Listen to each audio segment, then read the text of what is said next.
For more than 1,000 years, one name has stood at the center of Sunni hadith: Muhammad ibn Ismail al-Bukhari. His Sahih became the most cited work in Islamic history after the Quran, but the man behind that monumental collection is often less understood than the book itself. Was al-Bukhari only the compiler of Islam's most influential hadith collection, or also a theologian, jurist, critic, and polemicist shaped by the fierce debates of the 9th century? How secure is the text we now call Sahih al-Bukhari? What do its recensions, chapter headings, and manuscript traditions reveal about the transmission of the work? And if al-Bukhari never left us a full statement of his method, how did later scholars reconstruct his criteria for hadith reliability, and how much of that reconstruction reflects later Sunni canonization? Beyond hadith, what did al-Bukhari believe about creed, authority, succession, law, and the boundaries of orthodoxy? We'll be covering these topics and more in this episode, where we are joined by Dr. Belal Abu-Alabbas to discuss his book, Al-Bukhari, The Life, Theology, and Legal Thought of Islam's Foremost Traditionist. Real talk.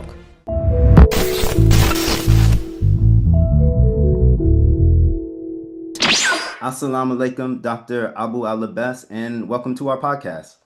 Wa alaikum salam. Thank you, Terron, and Roxanna for hosting me, and I look forward to the discussion. All right, and we look forward to this discussion too. I mean, al-Bukhari, as we mentioned, is a giant of a figure within not only the Sunni tradition, but I would say in the whole of the Islamic tradition. He's unavoidable when you want to talk about Islamic thought. So we understand that this book began as a dissertation in 2014 during your graduate studies. Given that was over a decade ago, how did your research and conclusions shift and develop over that time, and what academic influences shaped those changes? Can you reflect on the journey of the book and the field of Bukhari studies over the past decade? Yeah. So the book did start in 2014, and then of course life gets in the way, and also the dissertation was actually much smaller than the book, so it was like probably half of the book. So I wanted to expand lots of things, and as you see with other things, other projects, that you keep saying, okay, let me expand this a little bit, let me do this, and so on. So it takes longer than you would have hoped for it. But also, I think it was useful because that allowed the book to grow in many ways, in terms of argument, in terms of what I wanted to add, in terms of me, myself as an academic. And also, I think the field, I think the book or the dissertation at the time was quite ahead of the field, right? So, and I would say that the field is still actually, in a sense, the book. I mean, the book is probably the first to provide a proper critical biography for Al-Bukhari in English and maybe in other languages too. So in that sense, it's the field is kind of still focused on Al-Bukhari as a muhaddith, as a hadith critic. There have been some advances in terms of like writing the biography, just like talking about Al-Bukhari's teachers, students, his whereabouts. There have been some advances in terms of like, okay, how do we look at the Sahih and its kind of history of transmission. There have been some advances in terms of hadith criticism, but I haven't seen anything really about Al-Bukhari theology and legal principles, or like, that kind of aspect of him that Al-Bukhari provides. So you could see that the field of Bukhari studies is still maturing. And although there has been lots of studies in the past 20 years, much of those have been on, again, quite reliant really on pre-modern kind of hagiographical sources and trying to reconstruct Al-Bukhari's life based on those, which again ends up with the same kind of result. There had to be a shift in the type of sources that we use in order to really properly reconstruct Al-Bukhari's life in his own context. And I think that's what the kind of the first section of the book does. So, I mean, the significance of al-Bukhari Sahih to the development of the Islamic tradition is really impossible to exaggerate. it remains the most frequently cited work in Islamic history after the Quran. But how has its preeminence and canonical status led to neglect of other key aspects of Al-Bukhari's thought and career? Has essentially the man and the scholar become overshadowed by his most celebrated text?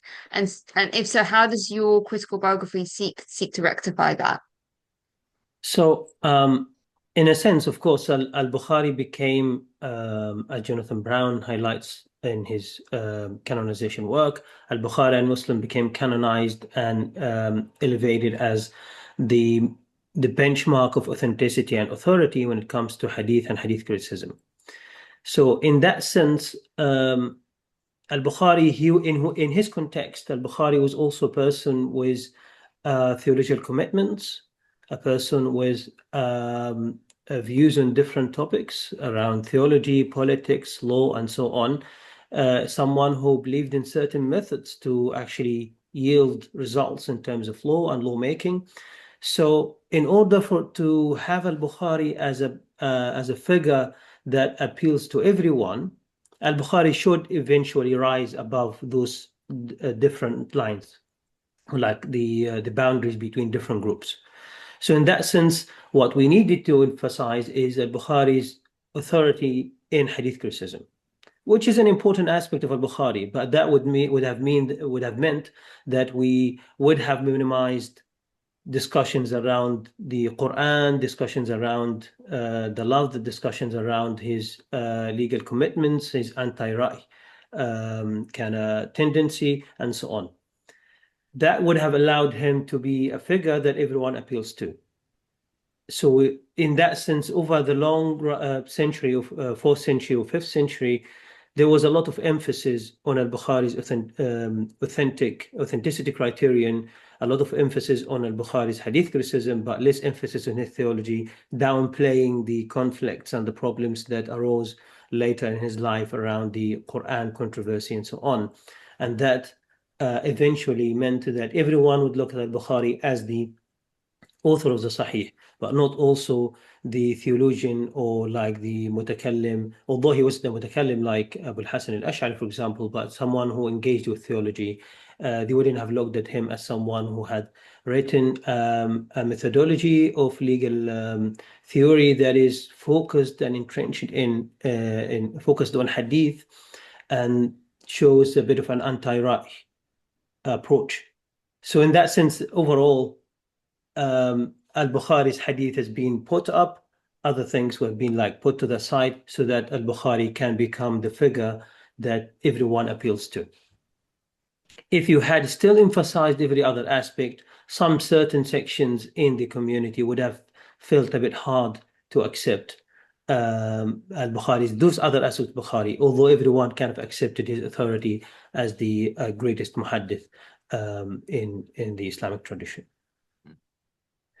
And you highlight that modern biographers, which you already mentioned, within the Islamic tradition often reproduce medieval hagiographical accounts of al-Bukhari, most of which trace back to al-Khatib al-Baghdadi, whose Tariq Baghdad forms the basis of these quite late biographical narratives. What elements of al-Bukhari's life does the hagiographical record seek to emphasize or downplay, and what sort of sources did you choose to focus on instead? How do they provide a more credible and insightful portrait in your view? And what challenges did you face in reconstructing early sources that have not survived? Yeah, and Al-Bukhari was a bit of maybe 150 years before Al-Khatib al-Baghdadi. So Al-Khatib al-Baghdadi was writing in a context in which Al-Bukhari was been already seen as the ultimate authority in hadith. Okay, Bukhari was actually important during his lifetime, and probably something that we'll talk about later. He was really important as a muhaddith and as a hadith critic in his lifetime. But because of the controversy that occurred during the last few years of his life, there was a bit of like a gap in terms of like,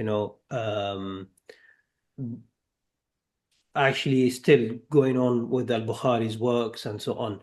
But after a while, 2 or 3 decades, it took off again. But so by the time of Al-Khatib al-Baghdadi, Al-Bukhari has been already established as one of the ultimate authorities, if not the ultimate authority in hadith criticism.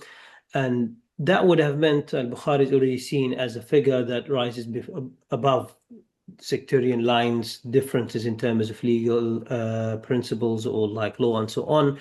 And that would have meant that some of the issues and controversies that occurred in his life, people or biographers or authors would have to downplay this, or at least look for explanations in the sources and so on.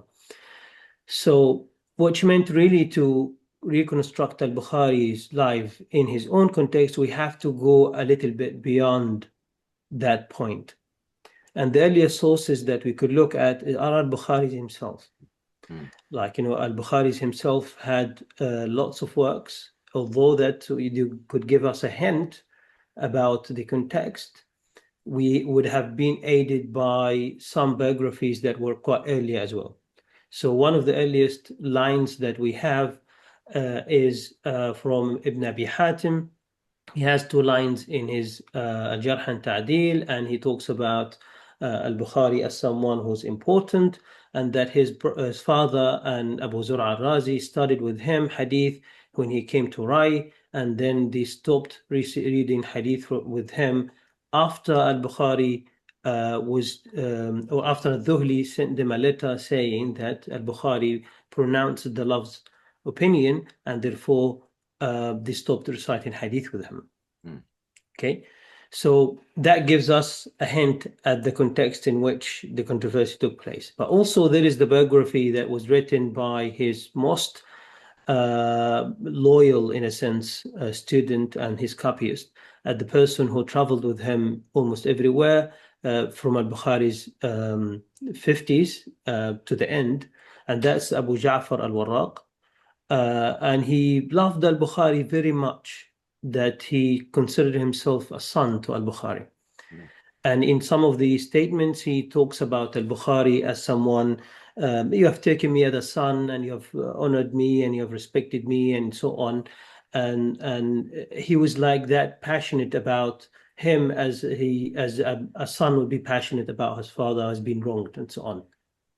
So upon Al-Bukhari's death, Abu Ja'far al-Warraq writes a book called the Shama'il of Al-Bukhari, so which is a biography that actually aims to defend him. So that's been long lost, but I have been able to reconstruct it from later sources, especially Al-Dhahabi and Ibn Hajar's Taghliq al-Ta'liq and so on, and simply because they preserved the isnads in which this book was being transmitted, by which the book was transmitted. And Al-Dhahabi quotes him through a certain line, and whenever he quotes him through different lines, he highlights them.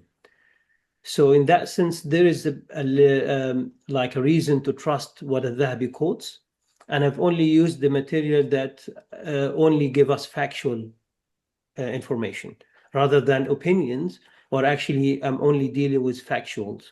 So facts. So in a sense, when he says Al-Bukhari, I was sitting with Al-Bukhari in Farabra and he was writing the Jami' and we dictating this. So that's something that I would take. But when he says Al-Bukhari was the greatest person, I wouldn't take this into consideration when I'm reconstructing Al-Bukhari's biography.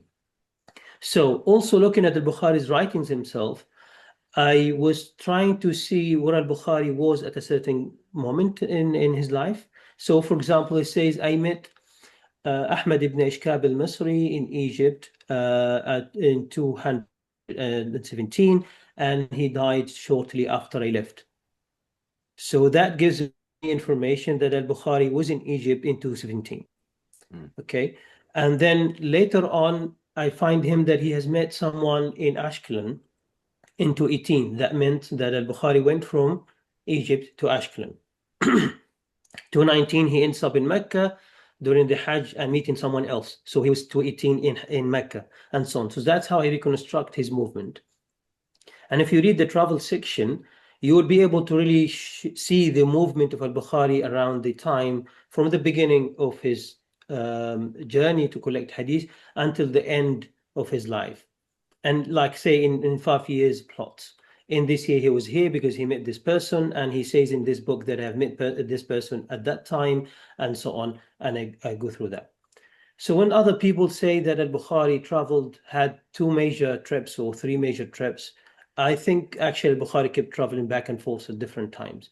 And if you would, again, if we construct a map based on the information in that section, you would find that Al-Bukhari has been in Mecca, for example, for 5 years and kept going back to Basra and Baghdad and coming back to Mecca and so on. He was 5 years in Basra and he kept traveling to Baghdad, Kufa, and so on. So, and I use that not just because of his sources, but also for what Abu Ja'far al-Warraq says. So he says that, for example, at some point, Al-Bukhari was a beardless young boy in the circle of Muhammad ibn Yusuf al-Firyabi. Okay. Then I look at Al-Bukhari's writing, and when he mentions that he met al-Firyabi at certain point, okay, so actually Abu Ja'far al-Warraq's statement matches what we can reconstruct from Al-Bukhari's own works. So we can trust Abu Ja'far al-Warraq factual information, because he was with Al-Bukhari for about 15 years, 10-15 years, right? So he has known Al-Bukhari quite enough to have had information no one else had. And again, most of the time, 99%, the information that Abu Ja'far al-Warraq gives us is consistent with Al-Bukhari's writings themselves. So I use Abu Ja'far al-Warraq as the wider context, the source that gives the context, and then I fill it with Al-Bukhari's own writings, details from his own writings and so on, to see what Al-Bukhari was about. So that's how I go about reconstructing Al-Bukhari's biography. We can know a little bit about his family through, say again, a report from Al-Warraq when he says that, say Al-Bukhari talks to him about something, and then he says that I've sent a letter to say salams to my aunties in Bukhara when I was in Nishabur. So again, we get 3 things. He had family in Bukhara, and he would send them regular letters every now and then, and he was residing in Nishabur at a certain point of time before he went back to Bukhara. So I use these sources together to reconstruct to the most possible way that we could, based on the sources we have, Al-Bukhari's own context, rather than relying on later sources that sometimes provide conflicting information. And if you read that chapter also, you will find that I do show where the later sources go wrong, in a sense, because they provide conflicting information that you cannot really sustain together. They are really too inconsistent. And therefore, the earlier sources provide us information that seems to be really consistent with other earlier sources. So that also gives us kind of confidence in the way that the chapter talks about Al-Bukhari's context, his life, his travels, his family, etc. Apart from obviously using these sources to, like you just said, reconstruct sort of the geographical landscape of Al-Bukhari's life and his specific journeys around that landscape, you spent a significant portion of the book also reconstructing the quite contentious intellectual landscape in which he operated.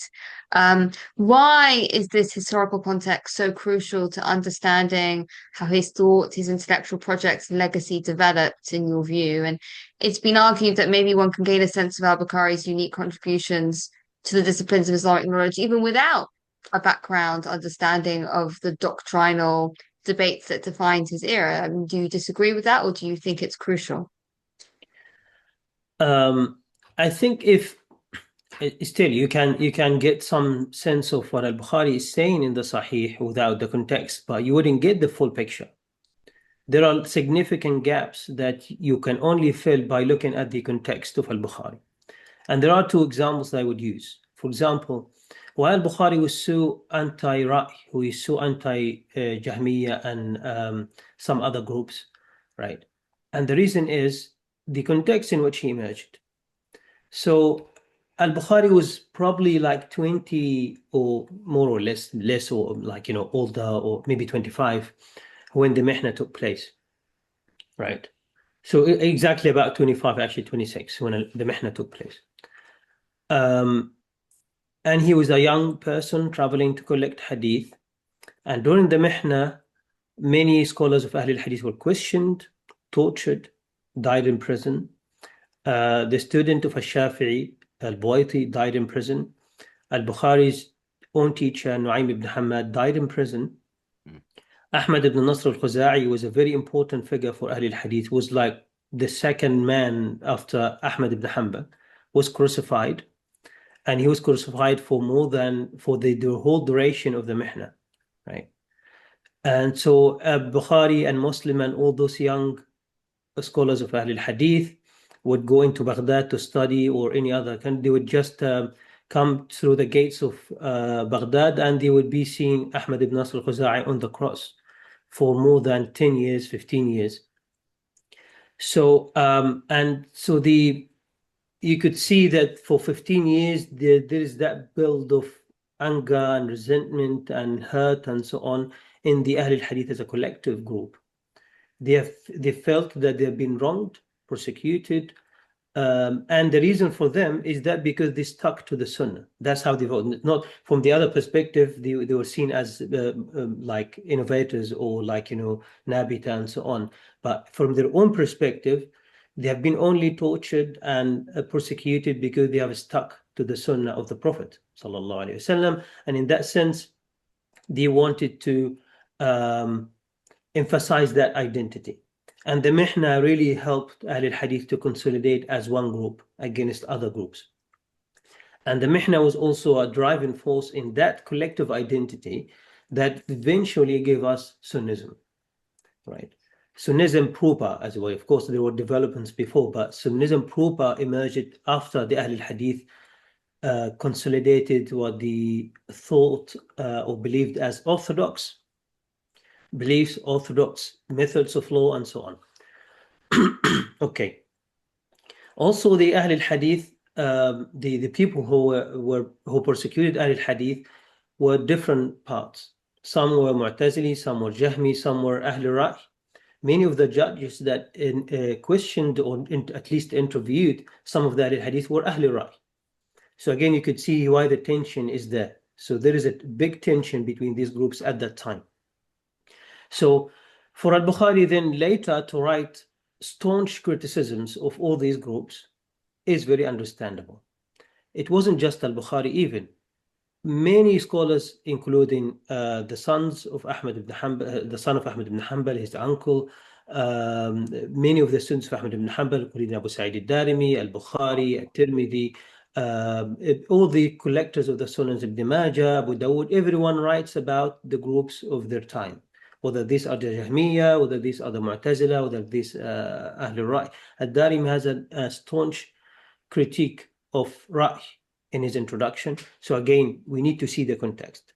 So if I don't see that context of the Mihna and how it influenced the Ahl al-Hadith and how it gave them that image of like resentment and anger and so on, I would say like, okay, there is a big disagreement with these two groups because of disagreement on the law. No, it wasn't about the law. It was about something that's far more kind of consequential.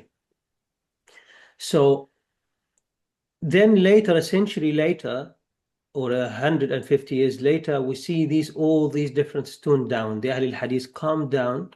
It's a different generation, third generation after the Mihna. People have calmed down, have accepted what happened. Now the Ahl al-Hadith have given us Sunnism proper as we know it, and then they were able to accommodate other far more wider groups.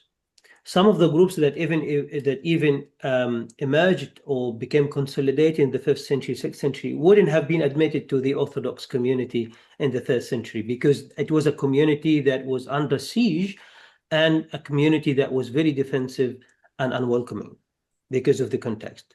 But later on, as you could see, the Sunnism kept expanding than what Ahl al-Hadith actually envisioned. So I think that the context is actually essential and crucial to understand what happened from a historical point of view. Although you might, okay, Al-Bukhari says this about Khawarij, Al-Bukhari says this about the Jahmiyyah and so on, but the context is key as to why he says this. It's not just about innovation, heresy, orthodoxy, it's actually about also communion and social consequences of those interactions between and encounters with these groups. Yeah, and that's one thing that really stood out to me when I got to the section about the member of the Ahl Hadith who had got crucified and the impact that it had on the group. I started to notice that this is a little bit more than doctrinal. I don't want to say personal, but I definitely got a sense of a community that felt like their back was against the wall and things were only becoming a lot more harsh against them. But continuing on the context in which al-Bukhari found himself in, which I found extremely interesting, learning about the Tahirids and the impact that they had on the region that Bukhari was born in. How formative was al-Bukhari's family background and early education in terms of his scholarly career? Some of the sources appear to depict him as an academic prodigy. How credible are these accounts in your view? Because just one thing that I started to notice when I was researching al-Bukhari, I've always been interested in the major figures of Islamic history, al-Bukhari being one of them. When I would try to find anything like, say, on YouTube to hear about al-Bukhari's life, a lot of it did kind of come across, I don't want to say like hard to believe, but it made him seem like a larger figure than what reality may have, more than what the reality may have been. But yeah, sorry not to waffle on too much, but yeah, in your view, do the sources, how the sources depict him in that manner as an academic prodigy? How credible are these accounts in your view? Thank you. The way I see it is that again, if we look at the Al-Bukhari in the 5th century, of course, the emphasis on his hadith and so on, and you find biographies like, say, Tajuddin al-Subki says that Al-Bukhari memorized 10 million hadith, which is impossible. Yeah. It's impossible. There are no the whole kind of corpus of hadith we have is probably about 25,000 hadith. The whole corpus, right? So, but again, it was more, the 10 million is not meant as an accurate number, but more like to emphasize he memorized every hadith that is there, right? But later on, when you read these things literally, then you think, oh, he memorized 10 million hadith. But we shouldn't, numbers were not that kind of, it's not like we say about numbers, 10,000 pounds and so on. No, it's not like that. It was meant to, for example, say someone spent 40 years studying this, does not literally mean 40 years studying this. It meant he spent his life studying this. Okay. And that's something that you So see frequently in the pre-modern world that I think a lot of us moderns don't fully grasp. yes, we take those numbers literally, but to them it was just more to emphasize value, right? Value of something and the volume of something. So in a sense, the early life of al-Bukhari was influenced by two things.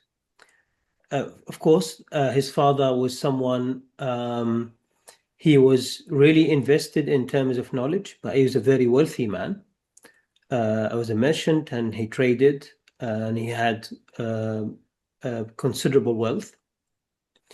But he also, that wealth allowed him to travel around, and he attended the circle of Ibn al-Mubarak. And to Ahl al-Hadith, Ibn al-Mubarak is like, the giant, right? So it's just a mere blessing for al-Bukhari. He would have considered a blessing, his father would have considered a blessing to attend the lesson with Ibn al-Mubarak, okay? So, in a sense, al-Bukhari emerged within that kind of wealthy, scholarly leaning household, and he was given to the Kutab to study in Bukhara. Kutab is the small school where children learn basic mathematics or accounting, Arabic, Quran and Hadith and so on, basic stuff. So al-Bukhari was certainly intelligent. In the biographies, say Abu Ja'far al-Warraq quotes al-Bukhari as saying that when he was young, he went to the Kutab and to study with the teacher, and he memorized 2 verses in one day, and he was very joyous and happy and so on, and he was just coming out of the Kutab, jumping around, being jolly and so on.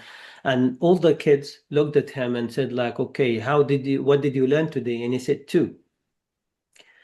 So they assumed he's learned just 2 as number, the number 2, when he meant I learned 2 verses. So the person started laughing. The teacher says, don't laugh at him. He's going to be, is really intelligent. He's going to be someone of note. So you could be seen as some intelligence. But the way the biographies later depict him was like superhuman. Al-Bukhari himself says, no, I wasn't. And the reason I say that Al-Bukhari says this is that Abu Ja'far al-Warraq once asked him, and Abu Ja'far al-Warraq was very close to him, and Al-Bukhari was quite charismatic that people would fear asking him questions about personal things. So, but everyone assumed, because Al-Bukhari had a strong memory, people assumed that he must have had like, a potion or an elixir or something like that. So they went to Abu Ja'far al-Warraq and told him, like, can you ask him? And so Abu Ja'far al-Warraq says to Bukhari, I really want to ask you a question, and please don't be offended.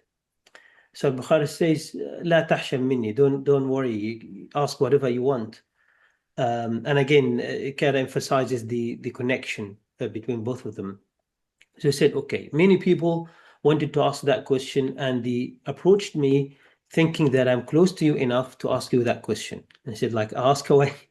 So he says, people think that you might have had a potion or an elixir that enhances your memory because your memory is unbelievable. Al-Bukhari laughed and said, like, no, really, I didn't have had that.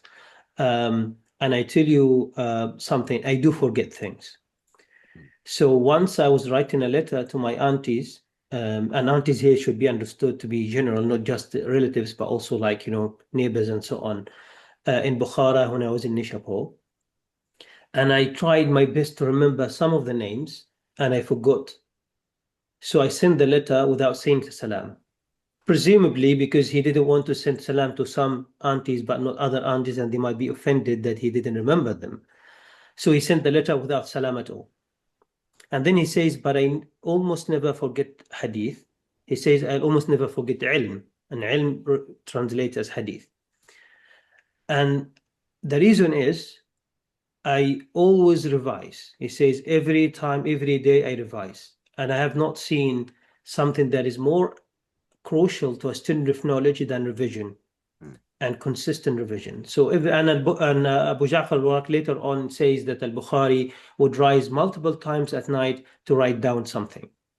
And he keep revising. He writes something and keep revising it. So Al-Bukhari, what message to that question was Al-Bukhari was superhuman. He says, no, I wasn't.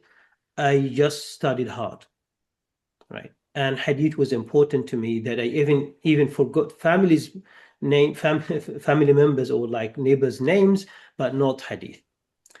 So I hope that answers the question. But then Al-Bukhari also emerged in the context where he studied with Ahl al-Ra'y and studied some of their books and so on, and studied with some of the notable scholars, including Abu Hafs al-Kabir. He was the Shaykh Ahl al-Ra'y in Bukhara. So he was the chief scholar of Ahl al-Ra'y in Bukhara, and he studied with him for some time in his early years, until he traveled to Mecca in the age of 16, where he met Al-Humaydi Abdullah ibn Zubayr in Mecca and started the journey of hadith, and then shifting towards Ahl al-Hadith and not the Ahl al-Ra'y. You in terms of Al-Bukhari's career trajectory, you break down his works into sort of 3 key stages of development. How did his work sort of build cumulatively upon each other, and can we analyze any or isolate any kind of catalysts for the transitions between the different stages of his intellectual evolution? Yeah, I think to understand those stages, context is crucial. So I've just said that Al-Bukhari has now left Bukhara, going to do the pilgrimage in Mecca, and the plan was to come back with his family, right? But what happened is something happens in Mecca. He meets Al-Humaydi Abdullah ibn Zubayr, and he stays there for some time. The tradition feels this was different stories, but what we know is that Al-Bukhari was transformed in Mecca, right? So from that moment forward, Al-Bukhari is not a member of Ahl al-Ra'i or a student of Ahl al-Ra'i, but a staunch student of hadith. And I think the influence comes from Al-Humaydi Abdullah ibn Zubayr, because what Al-Bukhari does in the following years is that he seeks permission from his mother and older brother Ahmad that he stays in Mecca, and they travel back. And from that moment forward, Al-Bukhari travels around to study hadith. For the next few years, he makes Mecca his base. So he goes to Basra, he goes to Kufa, he goes to Baghdad, and so on, comes back probably for the next Hajj season, meets with Al-Humaydi and so on, because we have discussions between him and Al-Humaydi that date to that time. And he also meets other scholars in these like consecutive years, right? So it means that Mecca was his base at the time. And probably he spent 5 years doing that. So, and there is a lot of, again, conversation that happened between him and Al-Humaydi. So I can see that Al-Humaydi had a formative impact on Al-Bukhari during those 5 years where he took Mecca as base and kept traveling around. Later on, and maybe around when he was 18, Al-Bukhari starts collecting opinions of companions, legal opinions of companions and followers and so on, and documents them. And again, he keeps traveling, collecting that information and so on. A few years later, he gives us that what you call Qadaya Sahaba Tabi'in, or the legal opinions or rulings of companions and followers. And later on, he starts writing At-Tarikh al-Kabir, which is basically the important collection of hadith transmitters criticism that Al-Bukhari gives us. And he starts and probably finishes later in his life, because the moment that Ishaq ibn Rahawayh gives that book to the ruler in Khurasan, which is again Abdullah ibn Tahir, the important Tahirid ruler, it was probably about, Al-Bukhari was about maybe 28, maybe early 30s. It's not clear, but at least it's around that time. At least it's before Ishaq ibn Rahawayh's death, and before also Abdullah ibn Tahir's death. So he took the book to him, and he shows, let me show you some magic, right? And then the ruler did not really understand the book, because it's basically a list of names of transmitters and their teachers, their students, whether they heard from their teachers, whether students heard from them, and so on. But for Ahl al-Hadith, that was like, the ultimate gift, right? The testament. And the reason is, anyone at the time who was dealing with hadith criticism would have hoped to have a list of names of transmitters, information about them, to be able to compare asanid and compare, transmission history of different hadith. So Al-Bukhari gave them that. So that's why Ishaq ibn Rahawayh thought that this is like a magical work or something, right? At that stage, Al-Bukhari was very much invested in hadith criticism and transmitter information and so on. Later on, we start like when Al-Bukhari is probably in his 40s, or maybe slightly earlier, slightly later, gives us topical collections, which more or less are works collections of lists of hadith on a certain topic, filial piety, or like gifting, alcoholic drinks, and so on, different topics. But there is no isnad criticism or like analysis or like information like in Tarikh al-Kabir or other works, but purely hadith stuff. And he says in one of the reports to Abu Ja'far al-Warraq, says that I've started to dictate hadith only once I have felt like I've mastered hadith criticism, etc. Which again, you could see that there is a transition. Al-Bukhari was invested in writing transmitter criticism works, and he's written about 3, and these 3 he kept revising them over time. And then he writes collections on filial piety, drinks, gifting, and other works, and then moves on to the next stage. The third stage is really about kind of the context itself, because at that time Al-Bukhari resided in Transoxiana, which was quite influenced by Ahl al-Ra'i, and there was also a strong Jahmi community in the region, in the wider region of Khurasan and Transoxiana. So Al-Bukhari must have engaged with these communities, as evident in his writings and correspondence with some members of the Ahlul Ra'i community. And because of also the later controversy around the Lafz al-Quran, Al-Bukhari kind of had to engage with these different communities, which itself had an impact on Al-Bukhari's formulating his thought. It was in those 15, 20 years that Al-Bukhari also wrote the Sahih. And at that stage, we see treatises from Al-Bukhari that have arguments about the law, arguments about theological aspects, and so on. So you could see that he's speaking to his context in terms of Siyana. The Sahih itself can be seen as the ultimate, or like what Al-Bukhari envisioned to be the ultimate guide to live like the Prophet did, right? And in the Sahih, the trajectory is clear. Al-Bukhari is interested in providing law that is based on Quran and Hadith, and then later in the book he provides a chapter, and also among other chapters, that emphasize legal theory.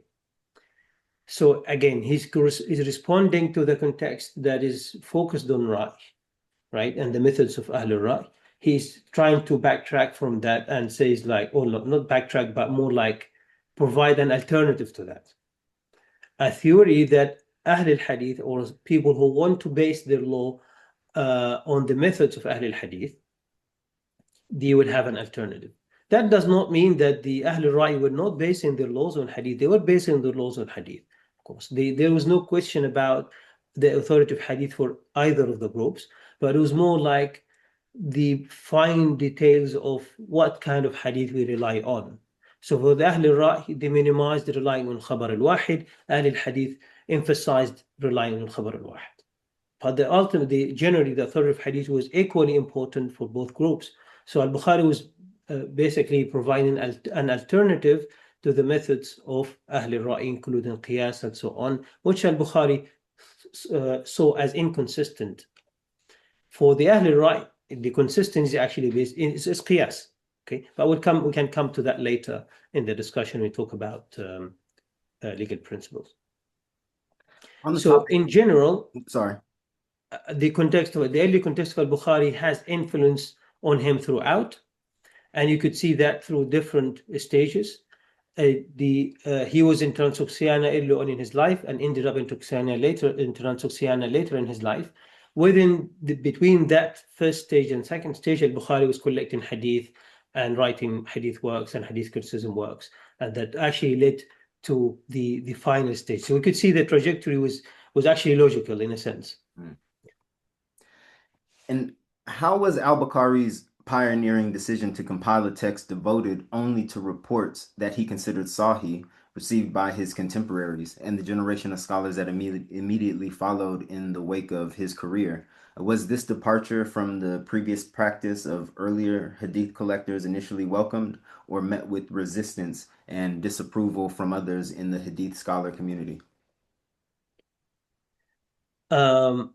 Again, I keep emphasizing the context, and you would see in the book that I keep doing that. Every probably chapter would have a context section, because I think that's really crucial for understanding Al-Bukhari. So again, Al-Bukhari emerged in a context of trouble, in a sense. And for the Ahl al-Hadith before Al-Bukhari were collecting every hadith that they considered of value, right? They would have discarded the ones that were really hard to accept for isnad reasons or content reasons. But they have collected the majority of the hadiths that they have seen, and they have thought of value.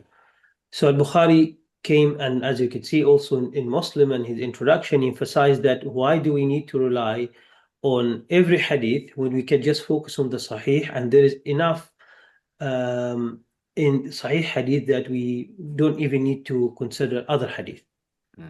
And in what they mean by Sahih is not really what we mean by authenticity now, like in kind of an epistemological way, but what they meant is Sahih is that kind of established enough to be considered of probative value for lawmaking. So it does not mean like 100%, They were not, no one was seeking certainty in that way.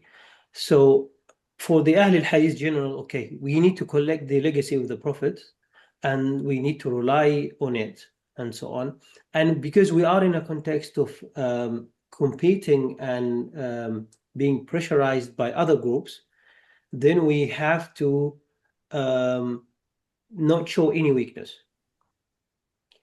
So when Al-Bukhari and Muslim start collecting Sahih only, and they've collected in their view, the best Sahih hadith, so the best or the top 5-10%, that means that you've left 90% and you're calling your work Sahih. Then does that mean that everything else is not Sahih? Because there is lots of other Sahih hadith. That was the perspective of senior scholars in the Ahl al-Hadith community. So in that sense, you are actually giving proof or like giving weight to the criticisms of non-Ahl al-Hadith scholars who keep saying that much of what you narrate is not really authentic, not really Sahih. And look, then they would say, look, 2 of your bright students have compiled works that only include 10% as Sahih, then that means 90% is not. That was the criticism that Ahl al-Hadith gave to Al-Bukhari and Muslim. But Al-Bukhari and Muslim had that vision that they anticipated probably what was going to happen later, and that actually happened. A century later, everyone was invested only in the Sahih, because in order actually to accommodate a wider network of scholars, that you want them to focus on hadith and use hadith for legal usage and so on, then you would have to give them a benchmark that they could trust. And remember, we talked about by the 5th century, Al-Bukhari became the benchmark. So for everyone to accept hadith, including Ahl al-Ra'i, not hadith again as a general, but khabar al-wahid, and rely on it, or like accept that we have to switch to using hadith as the source of law, then everyone would have to find a benchmark that everyone could agree on. And Al-Bukhari and Muslim provided that. A century earlier, or a century and a half earlier, the Ahl al-Hadith were in a context that was really harsh, that they would even accept anyone trying to propose something new. Okay, so it was met with if not dismissal or rejection, at least like a critique or suspicion. And that probably was also a reason that it took some time for their collections to take off as the benchmark of authenticity. Probably at least 3 decades or 5 decades later, then we start to see commentaries and so on, which is natural. I mean, it takes some time for a book in that time to gain traction and so on. In terms of controversies around the Sahih, it wasn't only just the kind of pioneering decision to compile in a way that previous hadith collectors have not. There are debates that still rage about the Sahih, and most notoriously its sort of textual integrity. So it's a debate that has preoccupied the recent scholarship on the Sahih has been how much the current Sahih reflects the original work of Al-Bukhari as opposed to its transmitters. This stems from observations we have in pre-modern sources about variances in the text of the Sahih and its recensions, including sort of inconsistent arrangement of its chapter headings between recensions, with some sub-chapters appearing as if they're sort of still in draft form, raising maybe the possibility of sort of posthumous editing by transmitters. So can you explain what these reported consistencies primarily consisted of, and whether they do actually indicate the Sahih's textual sort of fluidity long after Al-Bukhari's death? Thank you. Yeah. So if we look at the Sahih and the work of Al-Yunini and other pre-modern kind of editors who kind of put the codex as we see it now, they have preserved lots of the differences that between the recensions. And some of the modern scholars who have looked at those differences, some of them had questioned, okay, can we then trust that what we have is actually Al-Bukhari's, because there are some disagreement among the transmitters in terms of the titles or the chapters and so on. So, for example, some might have had 50 titles, others had 70. The current version we have 97. Okay, does that mean that they are different content? No. What it meant is that some scholars or transmitters had the, say, Kitab al-Marda and Kitab al-Tib as one. So the chapter on patients and chapter on medicine as one. So would have been called it the chapter on patients and medicine. Okay. Others had these as separate, but the hadith are still the same under them. So in a sense, the hadith we have is consistent across, right? But the titles of the chapters are different. So by collecting all the different transmissions, the scholars like Al-Yunini and Ibn Hajar and so on were able to give us kind of a consistent or like a codified version, and they still maintained those differences. If you go and read the Fath al-Bari, the commentary by Ibn Hajar, or if you go and read Irshad al-Sari, the commentary by Al-Qastalani or Al-Qastalani, you would see that they have maintained those differences. So the Sahih was transmitted by mainly four transmitters from Al-Bukhari. Only one survives to this very date, on which the Sahih we have is based. Three were still available at the time of Ibn Hajar and later on in the time of Al-Qastalani or Al-Qastalani. There are different ways to pronounce his name. So they were available to him. And you could see Al-Qastalani quoting from those, especially Al-Nasafi. Al-Yunini did not have access to Al-Nasafi, and he tried his best to find it, and he couldn't. And in his introduction, he laments that he couldn't find it. It would have been ideal because he would have at least probably noted those differences in the main text, not on the margins like, say, Ibn Hajar and others did. Because Al-Yunini's edition became the standard that everyone kind of relied on afterwards. Because he used multiple versions, but all based on Al-Farabri's transmission.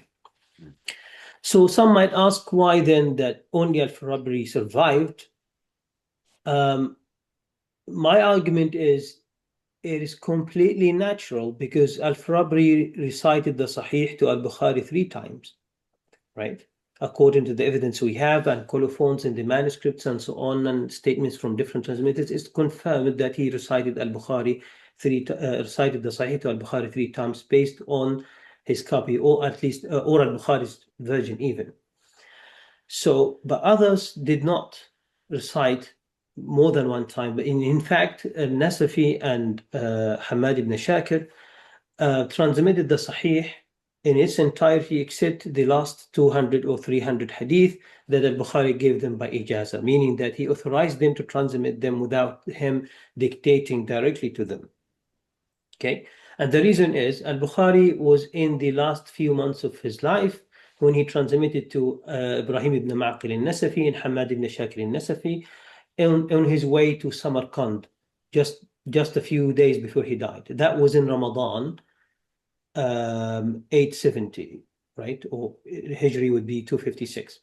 So in September 870, Al-Bukhari was in Nasaf. He dictated the Sahih there, and Hamad ibn Shakir and Ma'q probably they both heard at the same time because both missed some of the last a few hundred hadith and both heard it in Nasaf. And so I argue that, or like I conclude that they both probably were at the same time when they've heard Sahih from Al-Bukhari. And then Al-Bukhari makes move to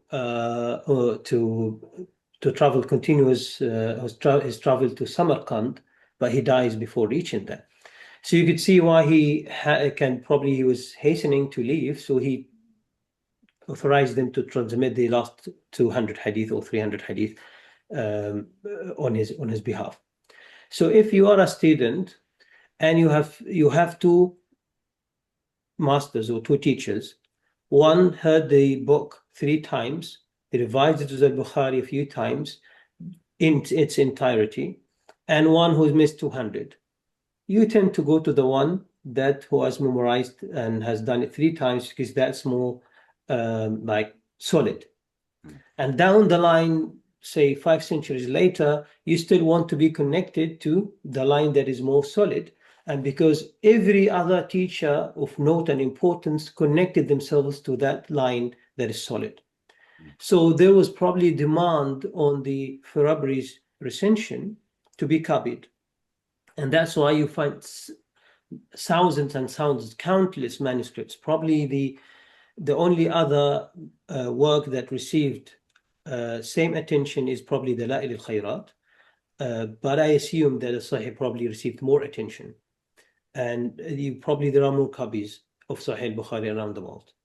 Okay, but most of them are on al-Fabri because that was the demand, and because there was no demand on Ibrahim ibn Ma'qil al-Nasafi or Hamad ibn Shakir al-Nasafi, then there might have been only a few copies here and there, and with time they disappeared. But they were available at the time of Al-Kastalani, and Al-Kastalani says that one of the copies was disappeared and then resurfaced again in the market, and he purchased it and put it in the khizana, or the library of the mosque where he was teaching. It might have, of course, again disappeared again. Because it became a rarity, right? So someone wanted to have the only copy of a Nasafi and probably took it, and then it disappeared. There might be manuscripts of these sources that will surface later, and then that would really kind of transform the way we see the transmission history for Al-Bukhari. So because of these differences, there are differences in terms of the chapter titles, sometimes different words, and so on. People assume that there were the editions or editing of Al-Bukhari's work, which there were, of course, as we can see. Scholars try to codify it and so on. So, of course, there is editing. But let's assume that Ibn Hajar had multiple recensions, multiple versions of Al-Farabri, and maybe one version or two of Al-Nasafi, maybe one version or two of Hamad ibn Shakir. And across them, he only found 3% or to him, actually 0.5% difference in the number of hadith, and maybe 3 to 5% difference in the terms of chapter titles. Then you could assume that this is what has been transmitted from Al-Bukhari down the line. I think to assume otherwise, then we engage in a conspiracy theory that all of these scholars, from the time of Al-Bukhari till Ibn Hajar, everyone conspired to hide and to say the same thing, right? So I think a meticulous study of comparing those versions would yield the same result. But again, of course, we have to, and I say this in the, with the most emphasis, that we have to rely on Ibn Hajar and Al-Kastalani and Badr al-Din al-Aini and all these pre-modern scholars to have done the right thing, and they have to have done the job. And we can only rely on them. And we can only be grateful that actually they preserved those differences for us so that we could have that discussion. Until a manuscript resurfaces from Al-Nasafi or Hamad ibn Shakir, there could be. Right, there could be a manuscript tucked away somewhere that would resurface, and then we would be able to see for ourselves with material evidence and then we could conclude with certainty that this is the case or not the case.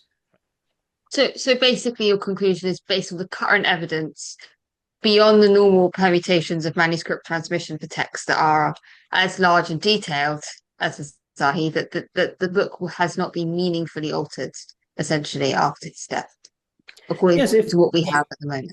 Yeah, if we look at what Ibn Hajar says, and corroborated by other scholars as well, that the difference is at most 3%, at the lowest is 0.3 or 0.5%. Okay, so that's reasonable enough for a book that has been transmitted for 12 centuries to have lost a few hadiths here and there, or lines here and there. Any other book, I don't think that there is any other book in the Islamic tradition except the Quran that has been transmitted in the same way. There is an estimation of at least 300 commentaries on Sahih al-Bukhari. What we have is probably 10% or less. We have published is 3%, 10% or less. There was about 30 commentaries or maybe more, but at least 300 have been documented. Some, this, like say in the biographies or like, you know, works. He also a commentary on Sahih Bukhari. He did this and that.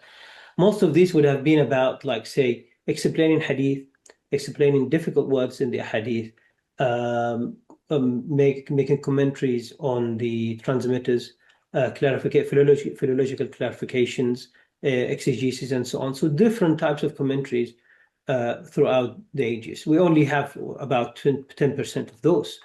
And many of them lie in manuscripts or even have been lost. So again, I don't think there is a book that has received so much commentary in Islamic history. And again, the Sahih remains the most cited. So if all these things show, again, the same consistency among them, the only one who could have altered the Sahih is Al-Bukhari, in a sense, right? Because all like his immediate students, that would have been Al-Farabri and Nasafi and Ibn Hamad. But again, you would have wanted those 3 or 4 to conspire together to alter it and then give us different versions that disagree with one another, which is, you know, it doesn't make sense. Okay, why do you conspire to do it and then later on give us different kind of wordings in the transmission? It would be quite the conspiracy. So you would agree, I mean, some people have said that there is no book other than the Quran in Islamic history whose transmission has been as meticulously traced and documented as Sahih al-Bukhari. You would view that as a correct statement, not an exaggeration. I think, in my view, that's a correct statement. I haven't seen other work that has received the same attention, and I haven't seen a scholar who has received the same attention.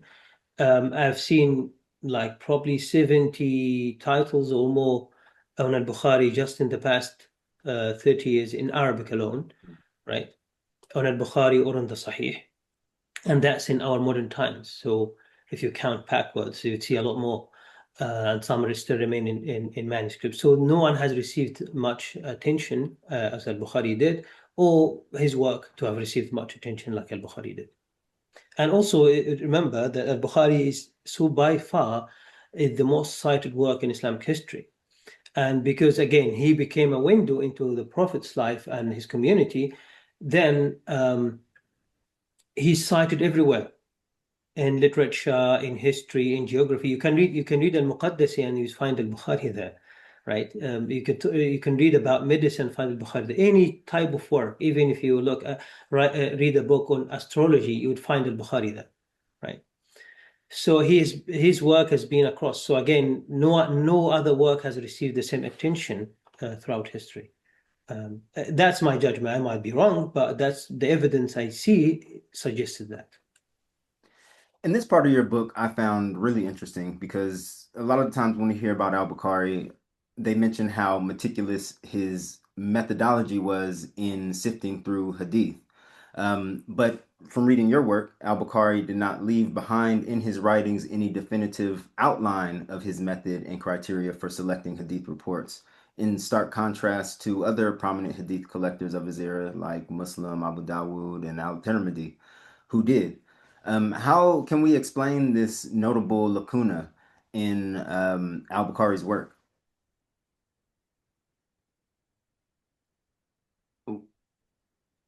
I would say, again, we need to look at the context, and you would probably hear the context a lot more throughout this.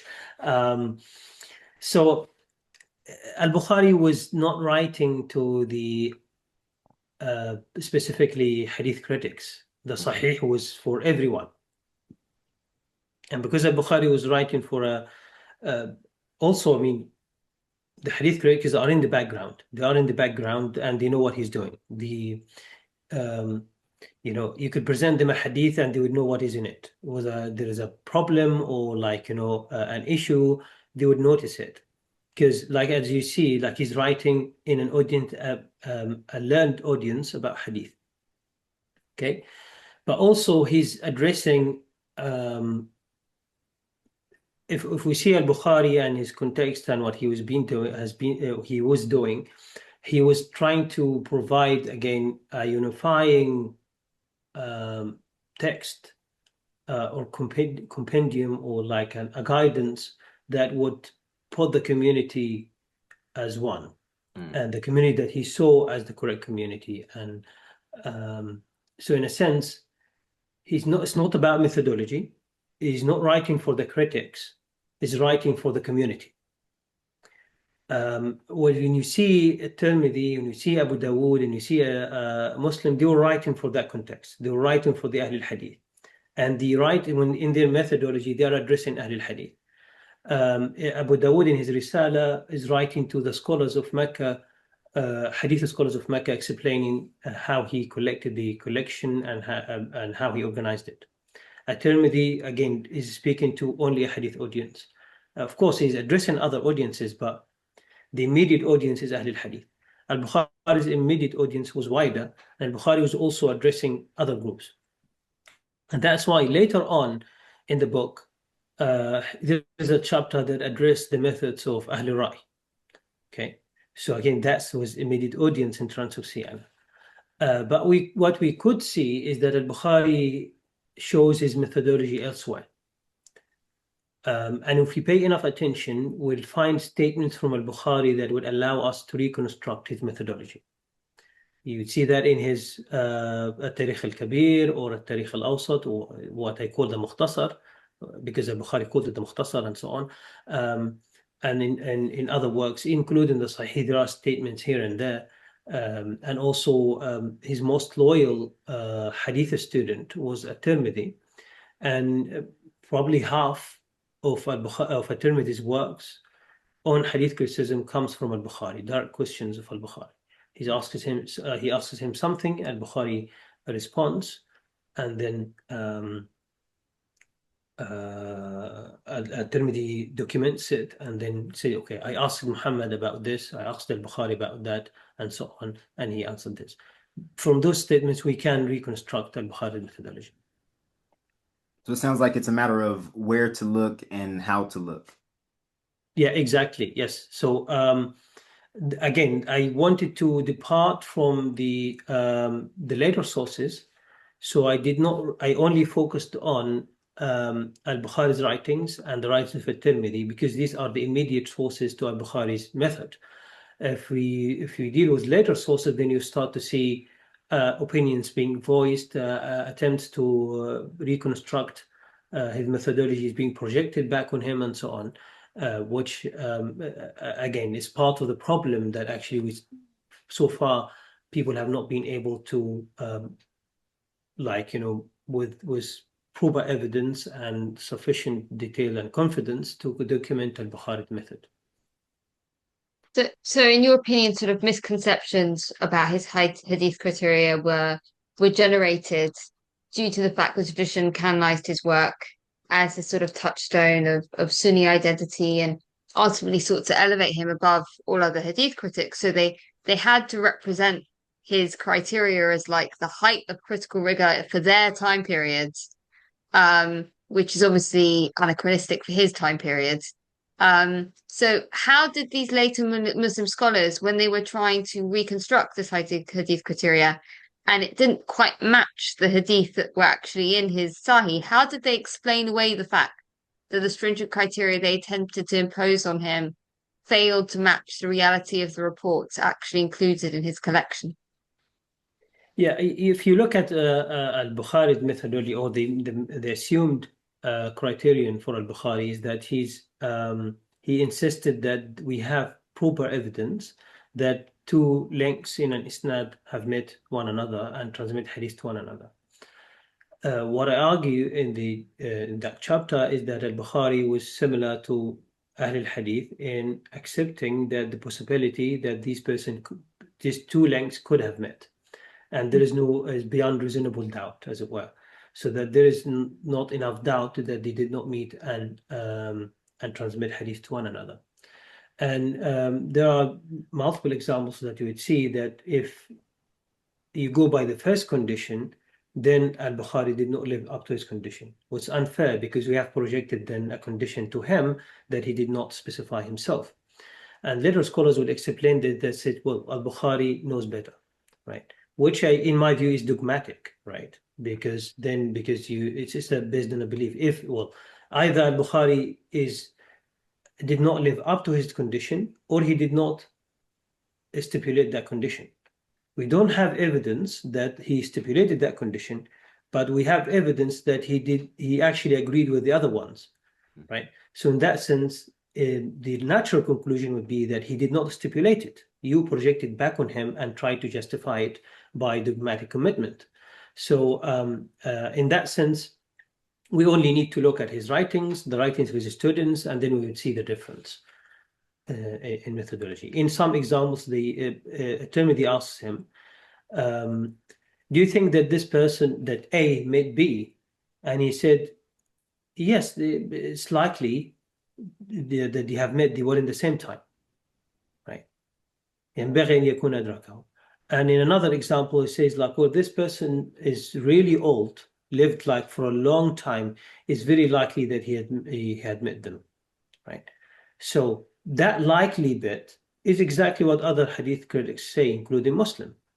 So naturally then, Muslim was criticizing someone else in the introduction. Later scholars, Al-Qadi Iyad and later, assumed that Muslim was criticizing Al-Bukhari. But he wasn't. He was actually criticizing Al-Karabisi. And I made the argument in an article that was published 2017, but I emphasize it also in the book and expanded a little bit. But the evidence is essentially the same. It's actually Al-Karabisi and Muslim preserves for us some evidence that point out that based on that evidence, we could connect it to statements that were also transmitted from Al-Karabisi that match it to Muslim's opinion.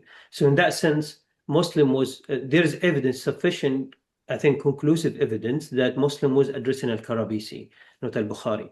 For one reason, the evidence points to Al-Karabisi. The second, Al-Bukhari did not really stipulate that condition based on his statements.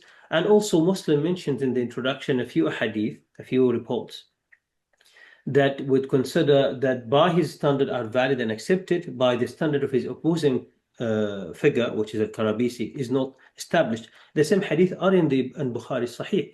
So if Al-Bukhari was the one to be addressed by this, is very likely then that he wouldn't have included them. Of course, one could argue that Al-Bukhari, based on the criticism of Muslim, have introduced this hadith into his Sahih and so on. But this again is an assumption, right? What seems reasonable to me is that based on the statements that At-Tirmidhi narrates and the evidence that is in the writings of Al-Bukhari did not stipulate that condition.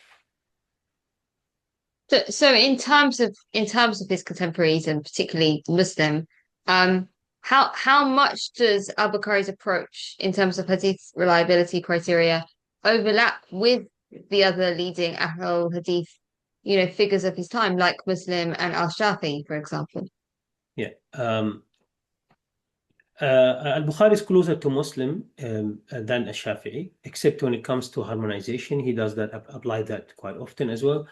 Harmonization of inconsistent reports. So you have two conflicting reports, and then if there is a way to you could understand both together, then Al-Bukhari would do it.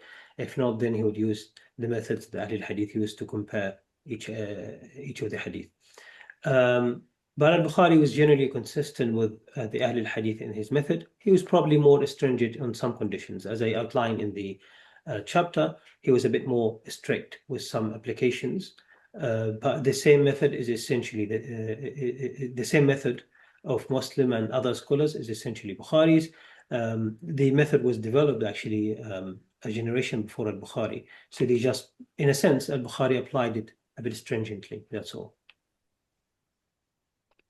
As the two most canonized hadith critics in the Sunni tradition and the twin pillars of the Sahih movement, what was the nature of Muslim and Al-Bukhari's relationship as contemporaries? I was always under the assumption that Muslim was a student of Al-Bukhari.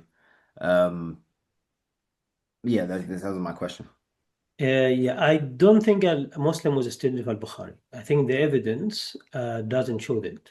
Of course, in later biographical sources or hagiographical sources, you see a picture of an intimate connection between Al-Bukhari and Muslim being a really close student of Al-Bukhari.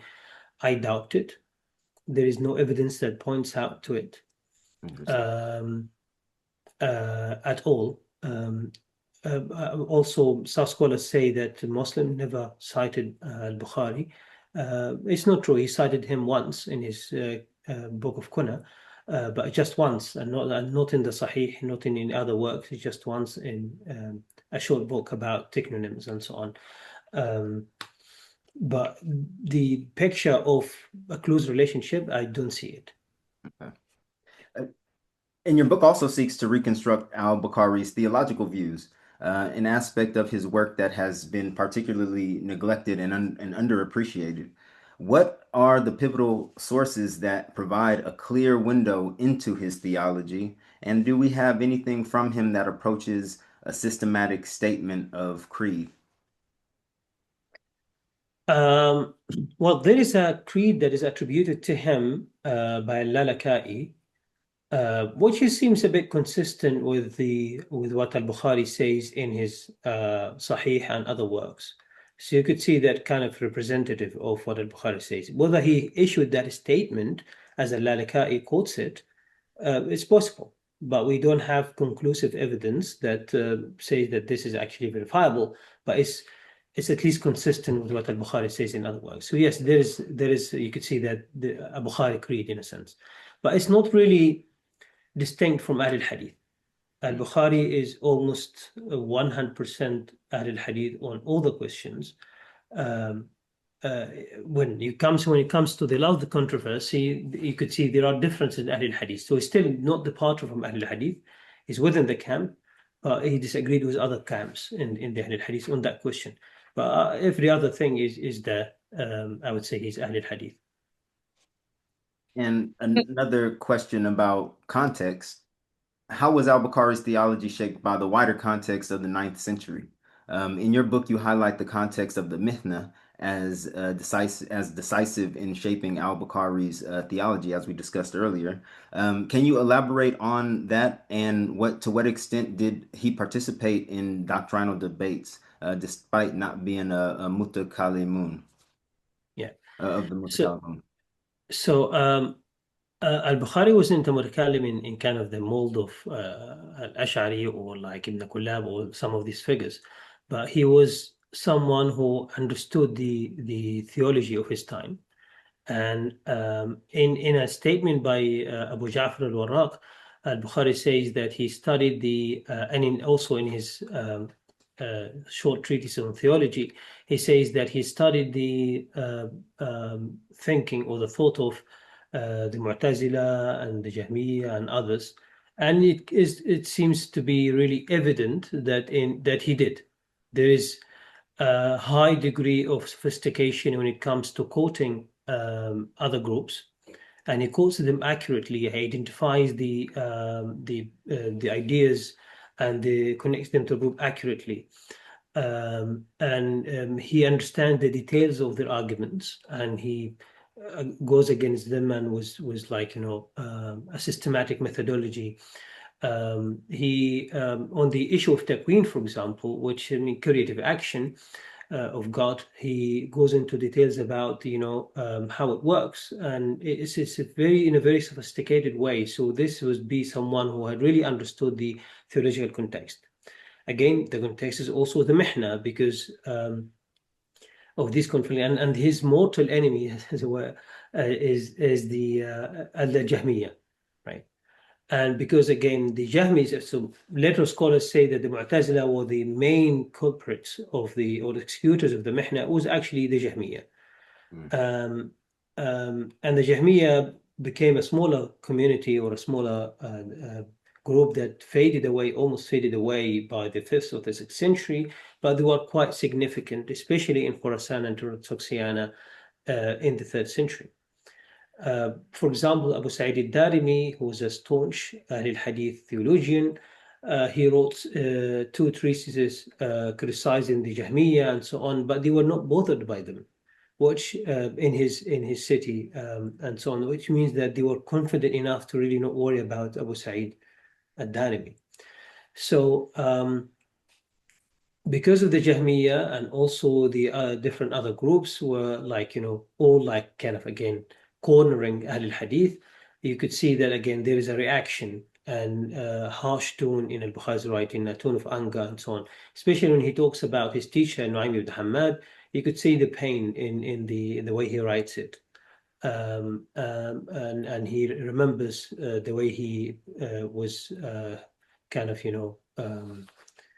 people persecuted him and so on. So the tone is quite a tone of grief. So again, that treatise is written in that form. And you could say that then around that, Al-Bukhari, it's the last year of his life. He's in that controversy and he's defending himself and he's clarifying himself. So you could see also that kind of context comes at the forefront of like, theological debates in his time. And he does engage with the opposing camps. He criticizes the Jahmiyyah, criticizes the Mu'tazila, criticizes different groups based on their different beliefs. But his main objective in the last treatise is to clarify the Quran is God's word, uncreated, and he's adamant on that from in the Sahih, in all of his writings.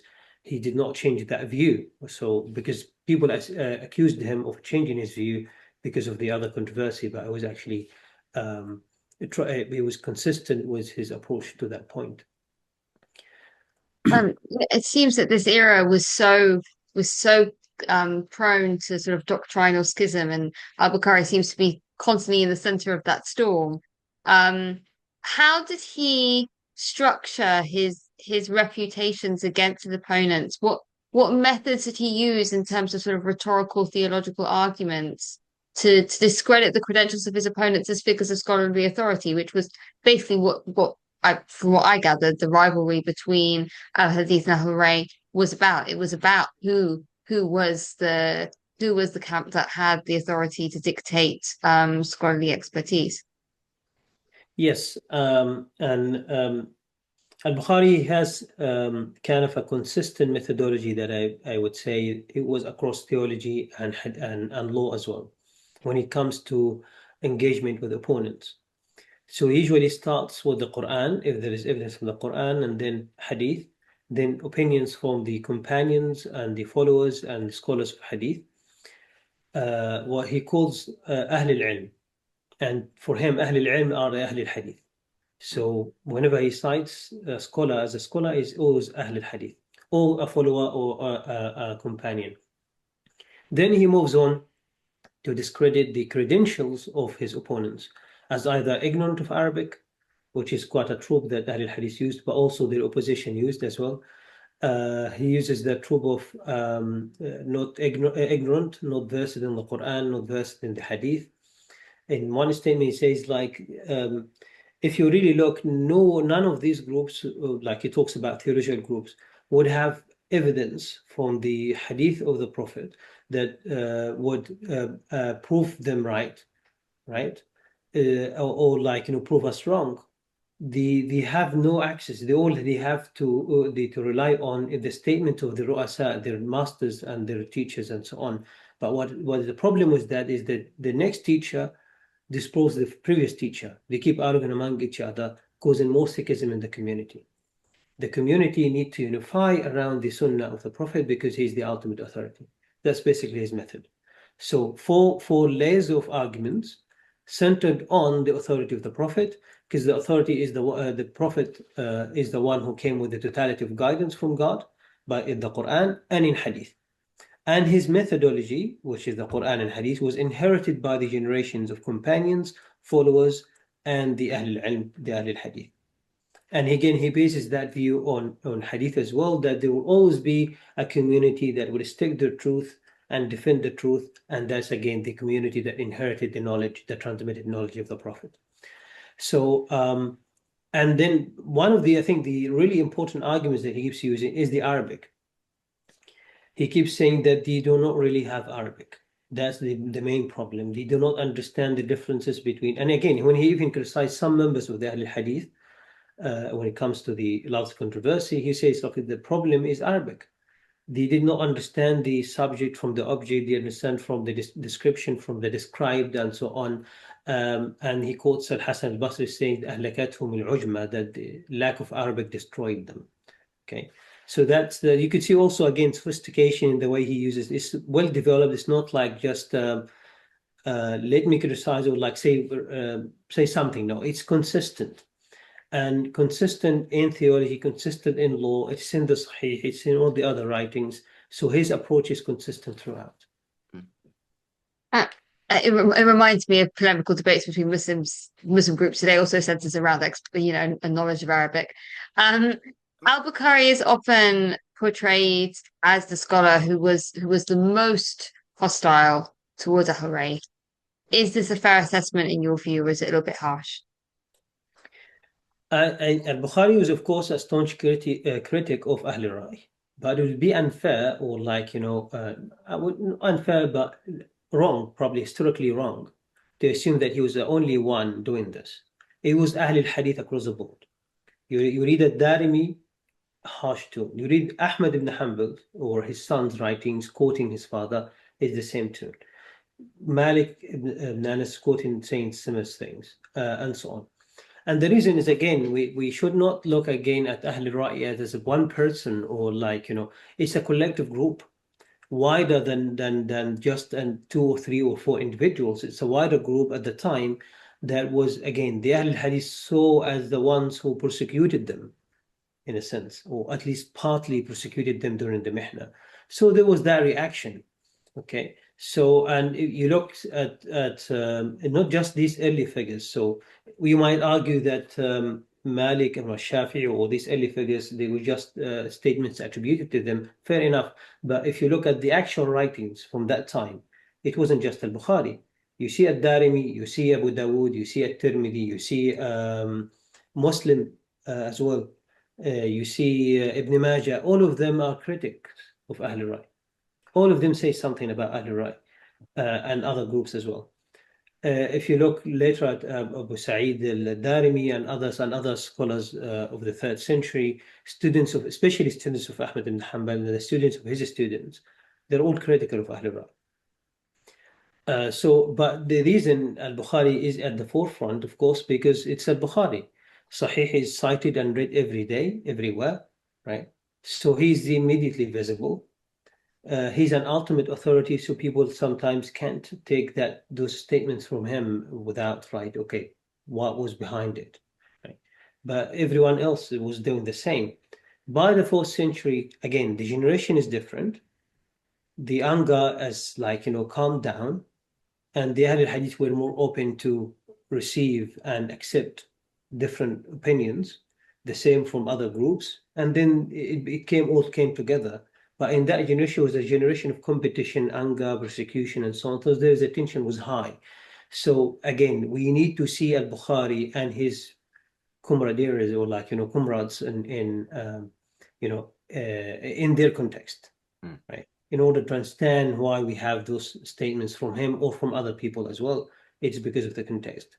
Later generations started to calm down, and even the students of Al-Bukhari were calmer. And students of other scholars of Muslim and so on were calmer, because they themselves probably did not see those days. You were not as influenced by them. But if we recall what we said earlier, Al-Bukhari and others would have seen those difficult moments, and it was left a huge mark on them throughout their lives. All right, and we're on the last couple of sections of our questions, so thank you for hanging in there with us for so long. I know we can kind of write some lengthy ones, but your book also dissects Al-Bukhari's theological commitments regarding political authority and the question of succession to the Prophet from several chapters in his Sahih. To what extent did Al-Bukhari align with other traditionalists and the evolving Sunni orthodoxy of his time on these issues? Yeah, as I said earlier, Al-Bukhari was quite in line with the traditional thinking of his time, a bit more flexible than most, especially when it came to questions of like, human actions, the recitation of the Quran and so on. He was a bit more flexible than many in the Ahl al-Hadith camp, but he's still essentially a traditionalist and essentially an Ahl al-Hadith theology or scholar as well. And some scholars have well, I was Sorry, just go ahead. going to ask, sorry, No, to no, no, interrupt, go ahead, go Roxanna. ahead. Some scholars have argued that al-Bukhari's hadith methodology and editorial choices may reflect a degree of anti-alid bias. Some may contend that al-Bukhari omitted a number of reports concerning the virtues of Ali from earlier scholars such as Ahmed ibn Hanbal, and accepted including traditions like hadith al-Ghadir. Do you agree with that position that there was an anti-edit bias in his collection? If we look at al-Bukhari's approach in the Sahih, he's quite interested in consolidation of the community. That was really an important element for him. Not just him, the Ahl al-Hadith in general were concerned with the collective unity of the community. Well, they called themselves Ahl al-Sunnah wal-Jama'ah in a sense. So they were Jama'i, as British Corona calls them. So they were interested in the unity. So what al-Bukhari does in the Sahih, and as I show in that chapter on political theology, is that he's trying to maintain that community. So he does suppress the hadith that would kind of take from that unity. So the picture that al-Bukhari gives is a very nice unifying picture of the whole early community. Ali and Abu Bakr and Uthman and Umar, they're all shown as one unit. In one hadith, for example, that he quotes that Abu Bakr was carrying the son of Ali, and he was saying to Ali that he looks like the Prophet, more like the Prophet, not like you. And Ali was laughing, and they were all laughing. So was trying to show that picture of unity and connection between them. So reports, of course, there could be, you could argue that this is an approach based on a stringent criterion of hadith, but you could equally argue that he suppressed those hadith that would show some, say, conflict between them in order to maintain that unity that he wants to establish. So, and I show and argue at length that this is the purpose. That's why some biographies emerge in a certain section, but not in another section. So, for example, there is a section on manaqib and the virtues, and there is a lot of chapters that specifically, or the majority of them, address the people who are kind of caught in the conflict after the succession of the Prophet. So by doing so, al-Bukhari is trying to kind of provide that image. I don't see that al-Bukhari was actually showing anti-Alid sentiment, but rather, I mean, if you look, say, it's not about comparing al-Bukhari to Ahmed ibn Hanbal, for example. Ahmed ibn Hanbal might have narrated hundreds. Nasa'i might have narrated hundreds. But it's not about volume, but also about content and comparison with other subjects. So the hadith that are on the virtues of Ali in the Sahih are more than the hadith on the virtues of Uthman. Does that mean he disrespected Uthman or preferred Ali? Probably not, right? So there are more hadith on Abu Bakr than Umar, right? Because he wants to probably establish that the succession was valid, right? And Abu Bakr was the natural succession, the natural man to take over after the Prophet. So there is more emphasis on Abu Bakr than anyone else. Then there are more hadith on Umar than Uthman, and more hadith on Ali than Uthman himself. There is only 2 hadith on Muawiyah. And al-Bukhari, what does in that, he says 2 subtle things. He talks about Muawiyah and says that he's 2 hadith, one that mentioned that he was a companion and he had some wisdom, or had wisdom in him, or fiqh, right? But there is a lot more about on Ali. Does that mean that he was anti-Muawiyah? Okay, that's another question you would ask, right? What he does here is that he says that the fact that Muawiyah was a companion is enough not to criticize him. Because the following chapter or the following hadith, he talks about a hadith that the Prophet warns against like detracting or like criticizing companions. So again, what Al-Bukhari does again, he's trying to provide a chapter that emphasizes the collective property of the companions, to remove them from the conflict, to accept the past and move on. So in that chapter is not actually showing anti anyone, but rather shows respect and tries to provide a unifying image of everyone, including Ali. So what I argue in that book, and what I'm saying here, is that Al-Bukhari was interested in the unity, which meant that he would have to suppress other hadith that would go against that unity, whether to show that say Abu Bakr disrespected Ali or Ali disrespected Abu Bakr. He's not interested in that. He was only interested in showing the community and respect and love that was shared between them, in order to present an image that, okay, we need to accept that it is what it is, and we respect all of them as companions and the students of the Prophet and so on. Just picking up on 2 points that you made there, both of which were really interesting. One was sort of his criticism of the Umayyads, particularly the Marwanid period, and the other is the possible censorship of reports because of his political theology. There has been accusation that Al-Bukhari presented abbreviated versions of certain reports specifically that have been interpreted as describing the Umayyad practice of publicly cursing Ali, in particular the idea of Marwan publicly while he was governor, encouraging the public cursing of Ali. So I'm quite interested to see, if you're saying that he was very critical of Marwan, why would Al-Bukhari sort of censor those reports in his collection? Your mic. That's a good point, because again, it actually also supports the argument that Al-Bukhari was interested in the unity. Okay, so and also because those cursing might have occurred, and indeed have occurred during the Muawiyah's time, because Marwan is the culprit and he was the representative of Muawiyah. But again, Bukhari is interested in like that period of the companions to be intact. Okay, just as Ahl al-Hadith generally.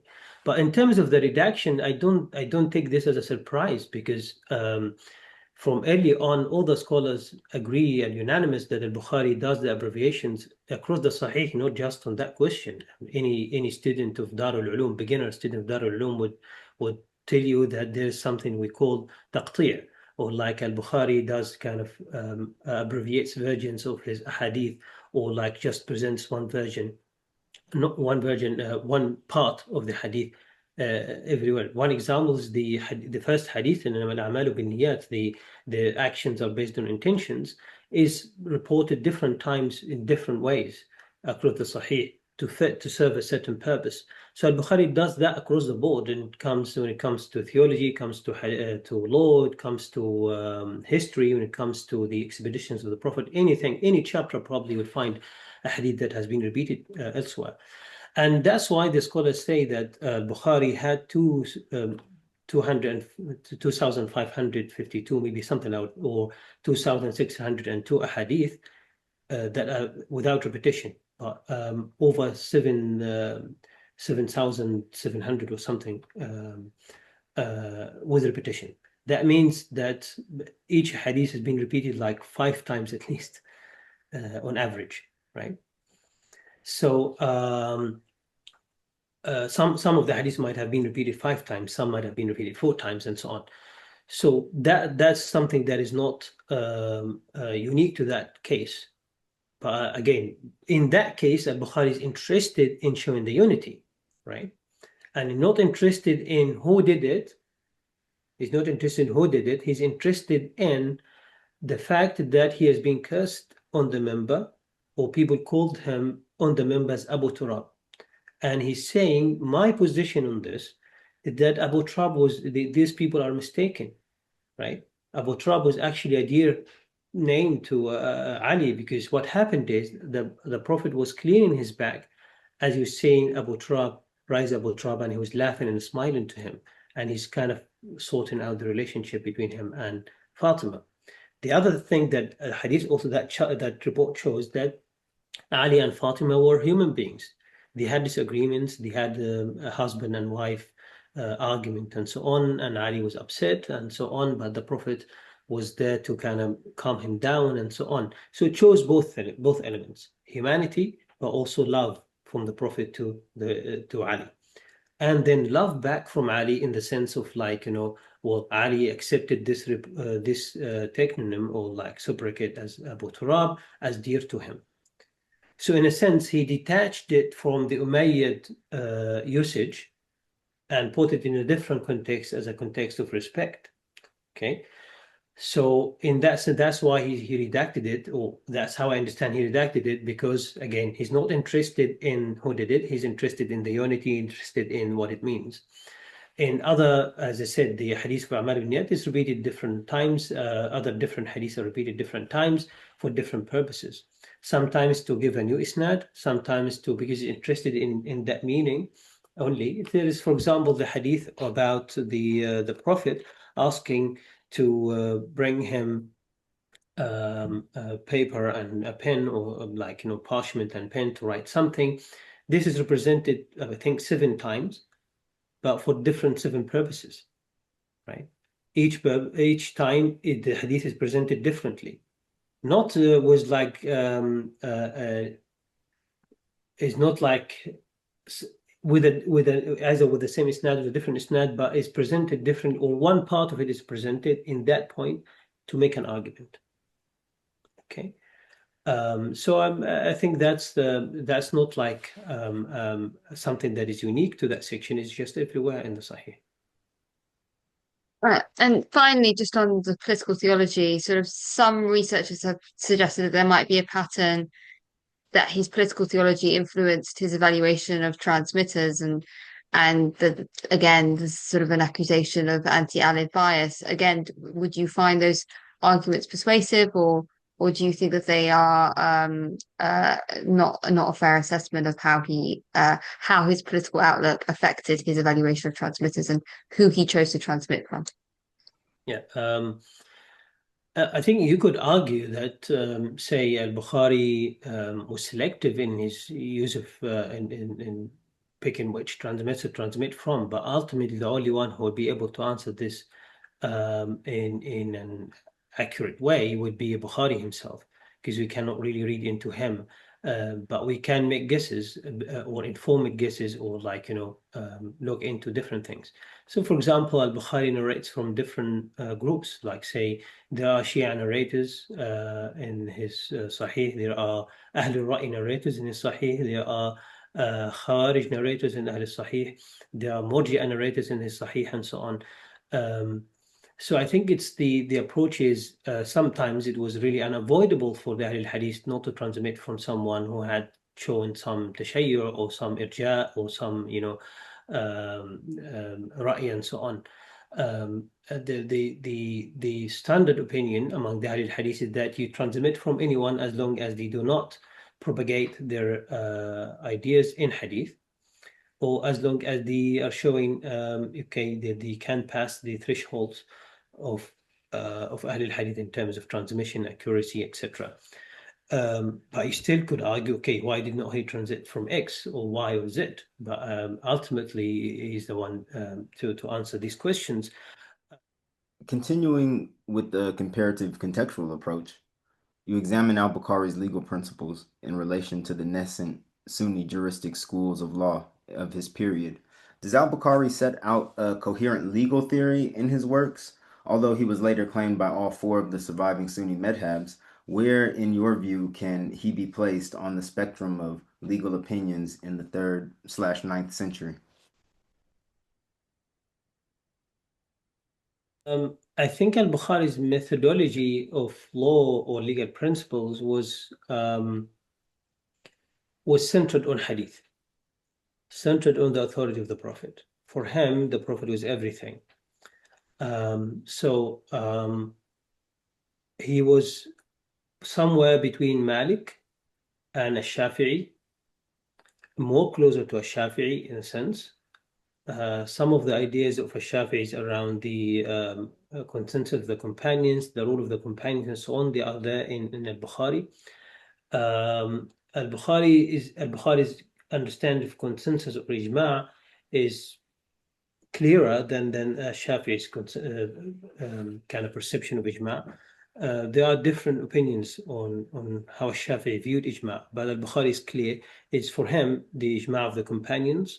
Then, if not, then the ijma' of the consensus of Mecca and Medina, meaning the scholars of Mecca and Medina, because they are the ones who inherited the Prophet and so on, which resembles some of the Shafi'i's views. And then there is the wider ijma' of the Ahl al-Ilm. For Al-Bukhari, Ahl al-Ilm are Ahl al-Hadith. Okay, so in that sense, he's kind of also modifies the some of Shafi'i's principles and some of the Malik's principles, and puts them into for what he sees as consistent theory that would allow to give new rulings, but as a collective community. So again, he's really interested in the community and the unity. So he talks about shura, like consultation among the scholars. He talks about trying to establish consensus. He tries to talk about the community has to cling to the Ahl al-Ilm, the scholars, the people of knowledge. These are, again, they are Ahl al-Hadith, or the scholars of Quran and Hadith, in his view. So in that sense, what he does is, because he's interested in the community, he asks the community to cling to Ahl al-Ilm. He asks Ahl al-Ilm to do consultation to reach consensus. And he's really not interested in scholars making individual judgments. They can do ijtihad, of course, but the ijtihad has to be based on Quran and Hadith and based on consultation and so on. It shouldn't be anyone just individually doing their own qiyas or like giving their own opinion, because that would cause multiple differences among the ummah. He's interested in collective unity. So the scholarly community sitting together, making a judgment on something, then they would have a collective opinion on that, and that would give an opinion that you could trust. And he roots this practice in the Prophet consulting his companions on different matters, and Abu Bakr and Umar later after the Prophet doing the same. So again, it's about unity and about the community that allows him to form that kind of consensus ijma' based on those elements. But everything for him has to be rooted in the hadith, or the approach of the Prophet. Considering that you said that everything has to be rooted in hadith, how similar or different was Al-Bukhari's other legal approaches that emphasize hadith-only law? Would you consider that Al-Bukhari shows significant similarities to Zahiri scholars like Ibn Hazm? In short, no. Al-Bukhari is not a Zahiri at all. It would be an inaccurate characterization of Al-Bukhari to consider him as close to the Zahiris. And part of the reason is there are multiple differences in methodology. So Al-Bukhari allows for nuances on different levels of understanding, or hermeneutical tools of understanding text. The Zahiris don't. So, for example, Al-Bukhari would talk about like, okay, what does that mean? And can this meaning of the hadith be modified? Can it be wajib? Could it be recommended? Could it be a prohibition? Could it be this? Could it be that? For the Zahiris, do not talk about these nuances, right? So either it's a command or a prohibition. For Al-Bukhari, it allows for the modification of the meaning based on different circumstances, okay? Which is a significant difference, let alone the other elements of the methodology that Al-Bukhari develops. So that's a main significant difference between the Zahiris and Al-Bukhari. In terms of more contemporary figures, would you characterize Al-Albani and other similar modern scholars who would you characterize them as basically the Salafi movement, reminiscent of Al-Bukhari in his interest in only Sahih hadith and rejecting weak hadith, and also seeing the hadith as a window into the Prophet's teachings, that the sort of the emphasis placed on hadith as a scriptural source. You could say that, yes, there is. Of course, it's not simple. It's a bit more complex than yes or no. There are similarities, but also there are significant differences. But yes, there is the interest in Sahih only hadith.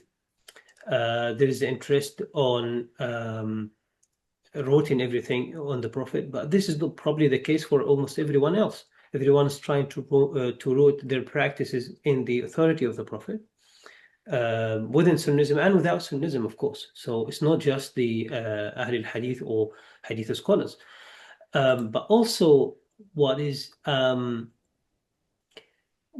different is that Al-Bukhari was also interested in a methodology that would help to generate laws, or like allow for lawmaking beyond the immediate text, although it is rooted in the text. Okay, so something that might not be expressed in hadith, that you would be able to do consultation and so on. And he believes that everything has been, is still based on the Quran and Sunnah. Everything that one would need is still based on the Quran and Sunnah, but by means of deduction, not immediately visible. Okay, so that might be a distinction that from some modern scholars who really want to focus on the apparent meaning of the hadith without, like, okay, departing from the legal traditions and so on. You could argue that Al-Bukhari was developing a tradition by the fact that he gives a coherent theory or methodology of lawmaking that is rooted in text and so on. In a sense, he was also forming an approach. So it was not a do-it-yourself thing, but rather here's a methodology that you must follow in order to do. And this methodology is for the scholars, for the larger community. They have to stick to the community of scholars, right? And he emphasizes this important part of sticking to or clinging to the scholarly community and following them, because they are the ones who inherited the Prophet, who are the ones who are versed in the Quran and Sunnah. So in a sense, you would say, of course, it would be a kind of a stretch to say that Al-Bukhari was interested in an idea of a madhab, but rather he was interested in the collective unity. The collective unity could be approached through a madhab rather than do-it-yourself thing. And we've reached our final question. We're incredibly grateful to you for your patience. Are there any Al-Hadith figures whose full scholarly legacy you feel have been neglected and unstudied apart from Al-Bukhari? What could the fields of Islamic studies gain from a fuller appreciation of the role of early Hadith compilers in the collective development of Sunni Islam, just the way you have done with this critical biography, in terms of understanding them both from the perspective of them as their role as Hadith compilers, but also things like their theology, their legal methodology, etc. Who else could we really learn from? I would say almost everyone. So yeah, it's high time really we appreciate these people and these scholars and what they have done. So looking at this book is not just about Bukhari, it's also about the context. It gives a window into reading and looking at and understanding the 9th century from the lenses of Al-Bukhari himself, how he saw it, how things were working for him or against him and against his community, the Ahl al-Hadith and so on. So there are many scholars that need to be studied. Like I would say Ad-Darimi and Nasa'i and Abu Dawood and everyone. If we write about their lives, understand them, why were they doing this? Why would someone who lives in Samarkand like Ad-Darimi would travel all the way across the Muslim world for 45 years or less or more to write a collection? What he was trying to do? What did his context need? And what he was trying to fulfill, and what he was arguing against, what he was arguing for, and these kind of things would not just enrich our knowledge about them as individuals and their collections and how they were formed, how they were collected, what purpose they served, but also into their context. We could see how Samarkand was like We could see how Bukhara was Khorasan and so on, and they give lots of insights into Islamic history. You could understand not just Sunnism, how Sunnism formed, but also you could have glimpses about different other traditions and how they evolved, how they developed, what was going on, what was at stake for everyone. So I think we really need to pay serious attention to all the scholars from that time. We should not take as at face value what the tradition has produced. The tradition has done great, and scholars have done a lot, and we are grateful that they have preserved everything for us. But rather, we are better equipped with all the tools we have and so on to give different perspectives. So I would say that we need to study the lives of all these hadith collectors and different people and different scholars again. And I feel like if the shoe was on the other foot, that's exactly what they would have been doing. They wouldn't just consign themselves to a single way of looking at these things, but they would try to use every vantage point to try to understand the very history that we're talking about. So I would like to believe that, yeah, if the shoe was on the other foot, they would do exactly as you described themselves. Yes. And particularly if anyone wants to pick a particular figure to write a biography on next, I'm particularly interested in the Sahih. So if anyone wants to do that, if you could recommend any of your colleagues who want to write a critical biography of another a hadith figure, I would really love that one. Because he's definitely neglected. Sure. Well, thank you so much for your time. No, thank you for hosting me. It's been a pleasure. And do you have any projects in the pipeline that you would like to talk about? Anything upcoming for you that you're currently researching? I've been working on Ad-Darimi for some time. Okay. So we'll see. It's not going to be a book. The material on Ad-Darimi is not enough to write a book. But again, you could show the difference between Bukhari and other scholars. There's a lot. But there will at least be an article on him. Okay, we'll be sure to look out for that. Yeah. And again, thank you for your time. Your book was really phenomenal. Like I mentioned in the beginning, Bukhari, as a Muslim, as anyone interested in Islamic history and thought, Bukhari is an unavoidable figure. A lot of what you'll find on him, at least in the YouTube sphere, which is where a lot of people turn to when they first want to get some information about something, a lot of the information about him seems hagiographical. You definitely grappled with a lot of that in your work and then some, and which really brought Al-Bukhari into a fuller, at least for myself, brought Al-Bukhari into a fuller light than how I previously understood him. So I'm very thankful for your work, and I'm pretty sure other people will definitely go. Especially, as a Muslim, as anybody interested in Islamic history, I definitely recommend this book. It's a must-read for English speakers, just because we don't have this kind of access to the material that Dr. Abu-Alabbas is dealing with. I can't speak Arabic. A lot of people, I imagine, can't. So again, thank you for your work, and we'll look out for future scholarship coming from you. Yeah, thank you very much. I really appreciate being on the platform, and thank you for the brilliant questions and hosting me and your kindness of offering me that opportunity. I appreciate it, and I look forward to episodes from you as well.